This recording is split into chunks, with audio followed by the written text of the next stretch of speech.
Oke, bertemu kembali dengan saya. Semoga kita selalu bahagia. Setelah di video-video saya sebelumnya, saya menjelaskan mengenai bagaimana penyusunan proposal karya ilmiah atau proposal penelitian, dalam hal ini skripsi.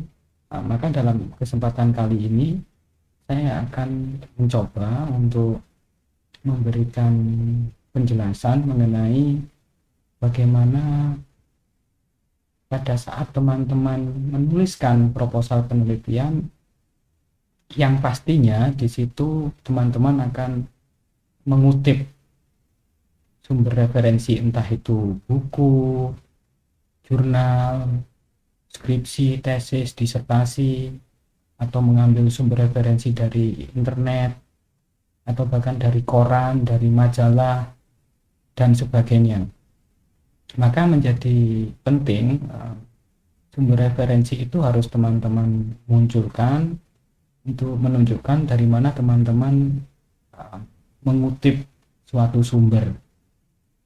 Nah, di sini saya akan menjelaskan itu mengenai bagaimana cara mengutip, ya, penjelasan mengenai kutipan.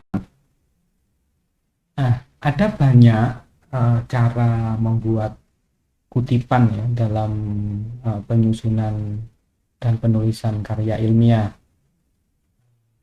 Ada footnote atau catatan kaki, kemudian ada endnote, innote, dan yang lain. Nah, di sini saya akan mengambilkan contoh bagaimana penulisan kutipan itu dalam bentuk footnote. Ini karena sekali lagi di video-video sebelumnya saya sudah menjelaskan bahwa karena tempat mengabdi saya itu tradisi penulisan kutipan yang digunakan adalah menggunakan footnote atau catatan kaki. Ada banyak cara menuliskan kutipan dalam bentuk footnote ya. Ini ada beberapa contoh yang akan saya coba jelaskan ya. Yang pertama buku. Di buku ini buku dengan satu penulis ya. Jadi penulisan footnote itu berbeda dengan daftar pustaka. Apabila daftar pustaka itu nama belakang penulis diletakkan di depan, sedangkan footnote tidak. Jadi setelah nama kemudian judul bukunya. Nah, judul bukunya ini yang dicetak miring ya. Dicetak miring, kemudian dalam di akhir, di dalam kurung buka dan kurung tutup, teman-teman menuliskan kota. Jadi kota penerbit, jadi kota tempat buku itu diterbitkan, kemudian titik dua, setelah itu penerbitnya mana, kemudian tahun terbit, kemudian ditutup dengan tanda kurung tutup, terakhir diberi halaman. Jadi halaman berapa, di halaman berapa dari buku itu teman-teman mengutip. Nah, ini tidak perlu dibeli kata depan ya, semisal hal atau HLM, tidak perlu, langsung saja di angka halamannya. Tetapi kalau di tempat teman-teman belajar mengharuskan itu ya dikasih saja, nggak apa-apa. Ini hanya contoh saja. Di sini saya kasih dua contoh ya. Buku dengan satu penulis. Bagaimana dengan buku lebih dari satu penulis ya. Apabila ini saya contohkan. Jadi bisa kemudian teman-teman cukup menulis satu nama, kemudian di belakangnya dikasih DKK dan kawan-kawan. Kalau penulisnya hanya dua, maka bisa dituliskan semuanya. Kemudian kalau penulisnya tiga, itu juga masih memungkinkan untuk dituliskan semuanya. Tapi kalau sudah lebih dari tiga, itu bisa teman-teman beri keterangan DKK. Jadi tidak harus semua. Kemudian judul bukunya dicetak miring, kemudian kota tempat penerbitnya, kemudian tahun buku itu diterbitkan dan halaman teman-teman mengutip. Kemudian juga ada buku terjemahan. Nah ini ketika kemudian teman-teman membaca buku tetapi buku itu adalah terjemahan. Di sini yang saya contohkan, yang pertama ini adalah penulis aslinya, kemudian ini judul bukunya yang sudah diterjemahkan, kemudian penerjemahnya siapa itu harus dicantumkan, kemudian buku itu diterbitkan oleh penerbit mana, dari mana, tahun berapa, dan kemudian terakhir halaman.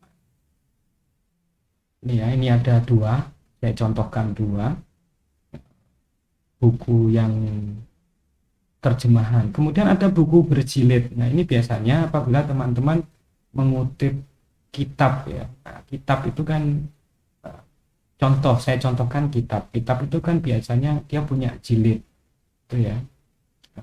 Contoh semisal teman-teman mengutip kitab tafsir ya, kitab tafsirnya Al-Misbah miliknya Quraisy Shihab itu kan ada beberapa jilid ya, atau kemudian ensiklopedia Al-Quran itu kan juga ada beberapa jilid dan seterusnya. Maka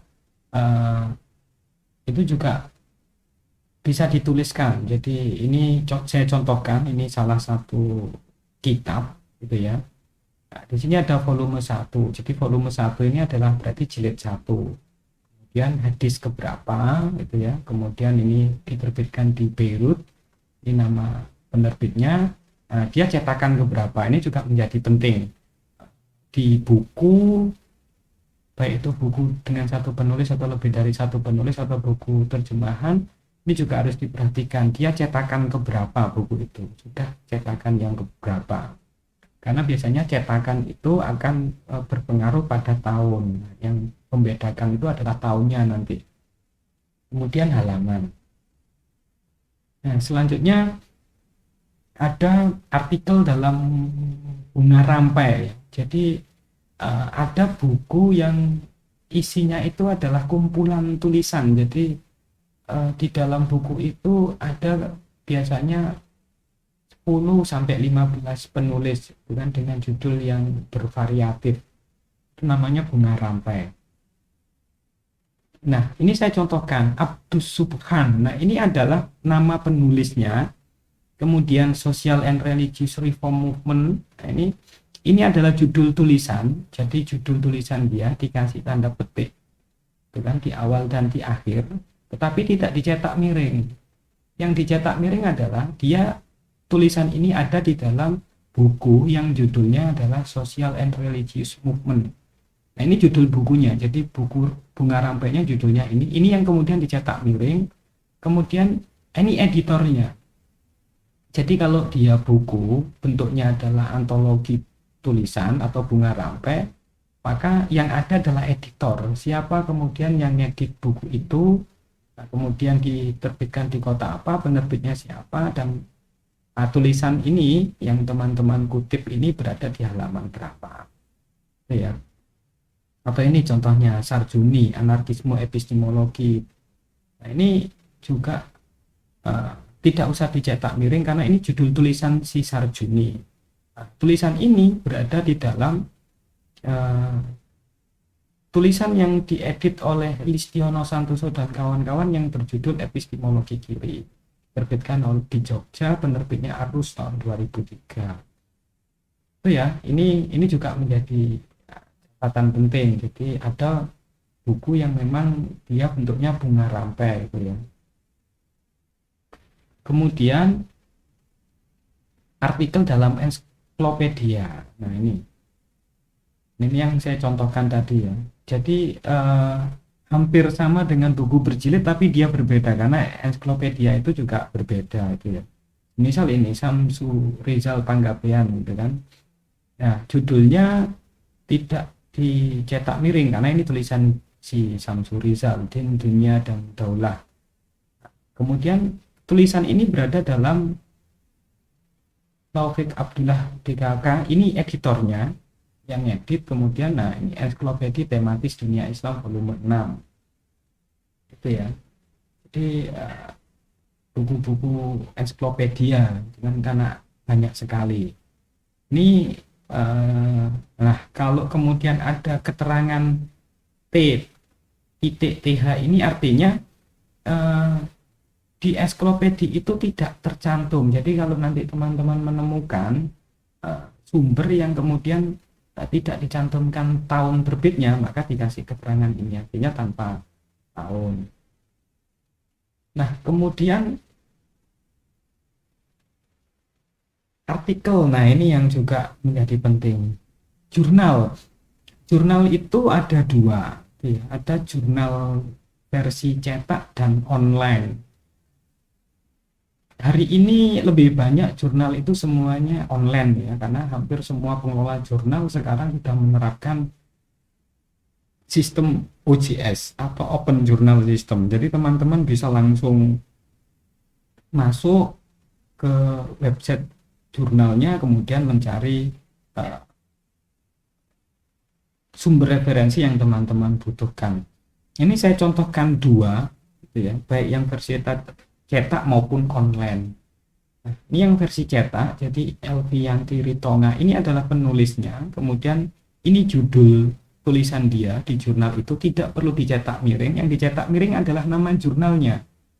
Dalam jurnal Simbolika, volume 4 nomor 1, dalam kurung ini adalah bulan dan tahun tulisan ini diterbitkan di jurnal ini. Jadi jurnal volume 1 ini tahun berapa, bulan apa terbitnya, kemudian ini halaman.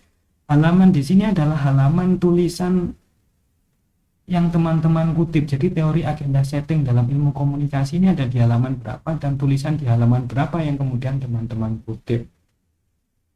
Itu ya.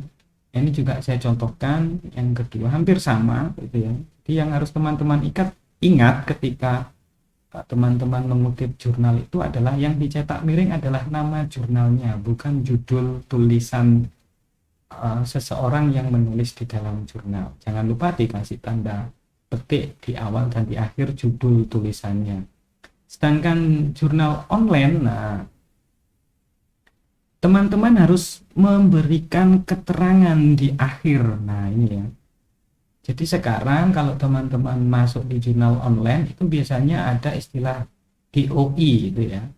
Jadi masing-masing tulisan di dalam jurnal itu dikasih alamat link. Jadi ketika nanti reviewer itu membaca, kemudian teman-teman melihat di referensi teman-teman kok jurnal online, tinggal diklik saja oleh reviewer apakah benar teman-teman mengambil jurnalnya atau tulisan ini berada di alamat yang dicantumkan itu.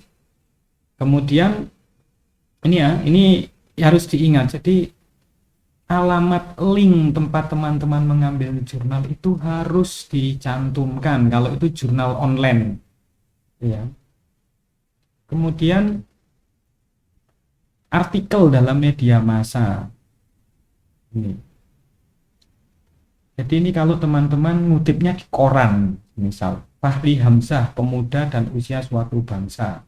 Di judul tulisan Fahri Hamzah di koran itu tidak usah dicetak miring, dikasih petik pembuka dan penutup, kemudian tulisan itu ada di koran Republika tanggal 28 Oktober tahun 2000 halaman 15. Nah ini ya, atau tulisan Prof. A.S. Hikam misal NU dan Gerakan Civil Society di Indonesia, ini ya, dalam Suara Pembaharuan. Nah ini kalau kemudian semisal di media massa ada tulisan tapi tanpa nama penulis, langsung saja Republika dicetak miring kemudian tanggal dan halamannya. Tetapi ketika teman-teman mengambil artikelnya adalah dari internet, nah ini yang beda. Tidak diperbolehkan, artinya begini, tidak diperkenankan semisal langsung ketika ini dibuat footnote, teman-teman footnote-nya langsung websitenya www apa gitu ya .com, kemudian dikasih keterangan diakses tanggal berapa begitu. Tidak seperti itu, tapi tetap harus ditulis lengkap gitu ya, alamat linknya. Di semisal Hasim Saleh gitu ya, judul tulisannya ini. Nah teman-teman mengambil dalam websitenya apa gitu ya. Dan harus diingat oleh teman-teman semua bahwa pengambilan sumber dari internet itu tidak diperbolehkan apabila mengambilnya dari Blogspot ataupun dari WordPress. Harus dari website resmi, entah itu .com, .go.id, gitu kan, .ac.id, nah, .co dan sebagainya. Nah, sekali lagi harus diingat, tidak diperbolehkan itu mengambil dari Blogspot ataupun dari WordPress apabila mengambil dari internet. Kemudian ini juga ada artikel yang diterbitkan oleh organisasi, gitu ya. Semisal teman-teman mengambil data itu dari semisal dari laporan BPS, Badan Pusat Statistik, laporan dari lembaga organisasi tertentu. Ini saya contohkan CRJS-nya UGM. Tuh. Kemudian ini dari skripsi, tesis, dan disertasi. Ini saya contohkan tesis. Jadi ini nama penulis skripsi, tesis, disertasinya, kemudian ini judul tesisnya atau disertasinya atau skripsinya. Ini tidak perlu dicetak miringnya. Dicetak miring adalah skripsinya, kata-kata skripsi, tesis, atau disertasinya. Ini ya. Kemudian dari perguruan tinggi mana si penulis itu, kemudian ini kota tempat perguruan tingginya, tahun pembuatan skripsi, tesis, disertasinya, dan halaman keberapa teman-teman mengutip salah satu isi dari disertasi atau skripsi, tesis yang sedang teman-teman ambil. Jadi ini harus benar-benar diperhatikan oleh teman-teman. Diperbolehkan gitu kan, tapi tetap harus mencantumkan. Bahkan kalau bisa gitu ya, teman-teman juga memberikan link. Jadi alamat link, semisal ini teman-teman mengambilnya dari cara online dari repositorinya perpustakaan Win Sunan Kalijaga, Win Surabaya, YIN Jember, Win Malang, UGM, UI, UNER, UNED, dan kampus-kampus yang lain ya.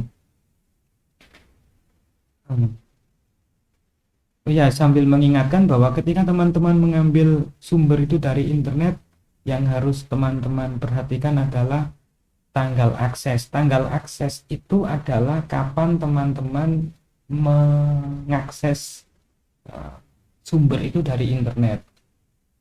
Jadi bukan kapan tulisan itu diterbitkan di dalam website itu, bukan, tetapi kapan teman-teman mengambil tulisan itu menjadi untuk teman-teman kutip dalam tulisan teman-teman. Kemudian apakah diperbolehkan dari makalah seminar? Boleh. Makalah seminar, lokakarya, penataran, pelatihan, workshop, ini boleh. Ini saya contohkan, semisal Muziara Harjo, metodologi penulisan artikel jurnal ilmiah. Makalah disajikan dalam workshop pelatihan mutu jurnal ilmiah. Nah, seperti ini. Ini diperbolehkan dalam kutipan. Kemudian ini dokumen resmi ya. Dokumen resmi itu ya undang-undang dan sebagainya. Kemudian wawancara. Apabila kemudian salah satu sumber data teman-teman itu melalui proses wawancara, maka dikasih keterangan, diberi keterangan wawancara dengan siapa itu ya. Dalam beberapa hal memang tidak diperbolehkan atau memang ada aturan tidak norma tidak tertulis bahwa narasumber itu tidak harus kemudian disebutkan nama, tetapi bisa inisial, kecuali kalau narasumber kita mengizinkan namanya untuk dipublish gitu ya. Sebutkan wawancara dengan siapa, wawancara itu dilangsungkan di mana, tanggal berapa. Observasi, nah, apakah kemudian observasi bisa, semisal data yang disampaikan teman-teman walaupun itu bentuknya narasi, tetapi kalau itu memang hasil pengamatan ya dikasih keterangan dalam bentuk footnote bahwa data diambil dari hasil observasi, di mana tanggal berapa observasi itu dilakukan. Kemudian kitab suci. Kitab suci ini semisal mengambil teman-teman sumber referensinya mengambil dari Al-Fatihah itu ya. Jadi cukup Quran surat Al-Fatihah. Nah, ini surat pertama. Jadi kurung ini adalah surat pertama, kemudian yang terakhir ini adalah ayat keberapa teman-teman mengutip, atau kalau mengutipnya dari Alkitab semisal Perjanjian Baru Yohanes 20:31. Nah ini bentuk atau contoh ya, contoh bagaimana penulisan footnote. Nah, kenapa kan footnote? Karena saya menyesuaikan dengan tempat saya mengabdi, karena tradisi yang digunakan adalah footnote. Apakah footnote sebatas itu? Tidak. Footnote itu tidak hanya sebatas kemudian hanya langsung menampilkan sumbernya, semisal dari buku ini, tidak. Tapi footnote itu juga bisa sangat panjang penulisannya, semisal hal-hal tertentu ya, hal-hal tertentu yang itu uh, perlu dijelaskan, tetapi tidak bisa dijelaskan dalam tulisan utama teman-teman dalam penyusunan karya ilmiah teman-teman, maka itu bisa dijelaskan dalam footnote. Misal istilah-istilah tertentu yang itu adalah istilah khas daerah-daerah, itu bisa teman-teman jelaskan dalam footnote. Kemudian ada pengutipan langsung dan tidak langsung gitu ya. Di pengutipan yang bisa langsung jadi satu dalam satu paragraf teman-teman menulis ya, apabila dia kurang dari 5 baris gitu ya. Ini saya contohkan. Jadi Islam meletakkan nilai moral, nah ini ya, universal. Nah kemudian teman-teman mengutip dari pemikirannya Arsad. Jadi oleh karena itu seperti dikatakan Arsad bahwa kasih petik 2 di depan dan belakang.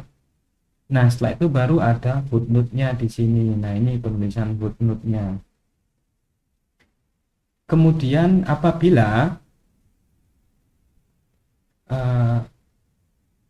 dia lebih dari 5 baris, maka dia berada di satu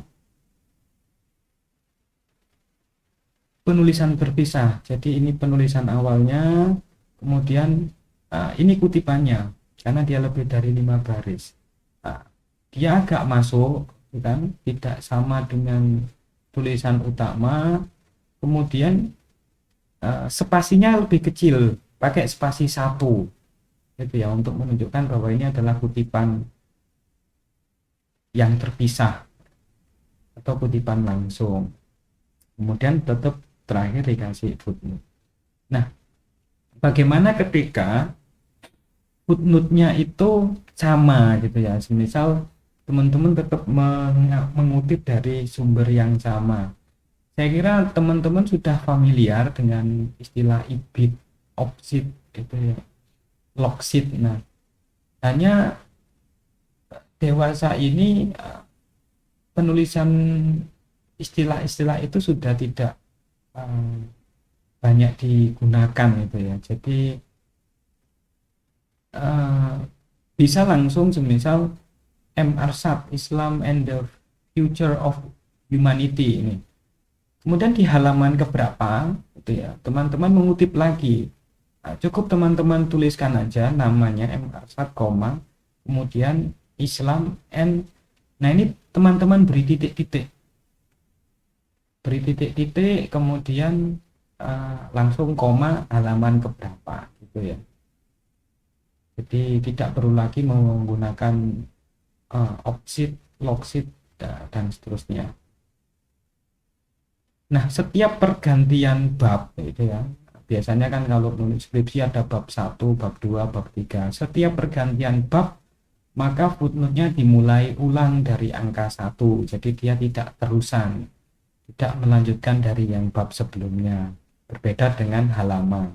Kalau halaman dia melanjutkan, tetapi kalau kutipan dia memulai dari awal lagi. Kemudian penulisan nomor, ini penulisan nomor. Langsung saja seperti ini penulisannya gitu ya.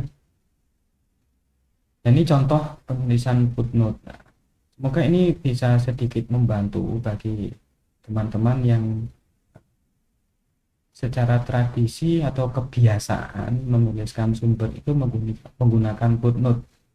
Nah, yang paling penting sekali lagi adalah tidak boleh kemudian dalam penulisan kutipan itu dicampur.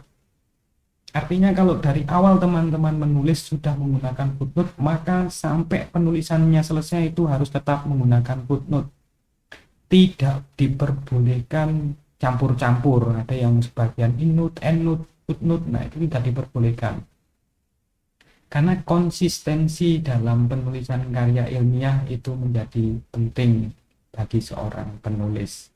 Dan itu juga akan menjadi salah satu penilaian dari tim reviewer mengenai konsistensi dalam penulisan.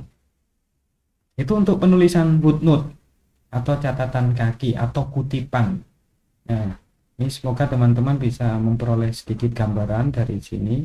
Nah, selanjutnya penulisan daftar pustaka ya. Jadi penulisan daftar pustaka itu sekali lagi dia berbeda dengan penulisan footnote.